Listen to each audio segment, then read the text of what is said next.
ಮಗಳೇ, ಈಗ ನೀವು ಕಾಡು ಸುತ್ತಲು ಹೋದಾಗ ಈ ಗುಹೆಯಲ್ಲಿ ನಾನು ಮತ್ತು ನನ್ನ ತಮ್ಮ ಮಾತ್ರ ಇರುತ್ತೇವೆ. ಸರಿ. ಆತನನ್ನು ಆಡಿಸುತ್ತಾ ನನ್ನ ದಿನನಿತ್ಯದ ಚಟುವಟಿಕೆಗಳಲ್ಲಿ ನಾನು ತೊಡಗಿಕೊಂಡಿರುತ್ತೇನೆ. ಆದರೆ ಅಪ್ಪ, ಹೌದು, ಏಕೋ ತುಂಬಾ ಬೇಸರವಾಗುತ್ತಿದೆ. ಏನಾದರೂ ತಿನ್ನಬೇಕು ಎಂದೆನಿಸುತ್ತಿದೆ. ಅಪ್ಪ, ನನಗೂ ಮತ್ತು ನನ್ನ ತಮ್ಮನಿಗೂ ಮಧು ಎಂದರೆ ಪಂಚಪ್ರಾಣ.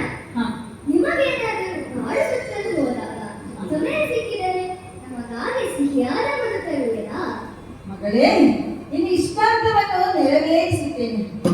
ನಾನಿನ್ನು ಬೇಟೆಗಾಗಿ ತೆರಳುತ್ತೇನೆ. ಗುಹೆ ಒಳಗೆ ಜಾಗ್ರತೆ. ಪವಿತ್ರನನ್ನು ನೋಡಿಕೊಳ್ಳುತ್ತಾ ಇರು. ಹೋಗಿ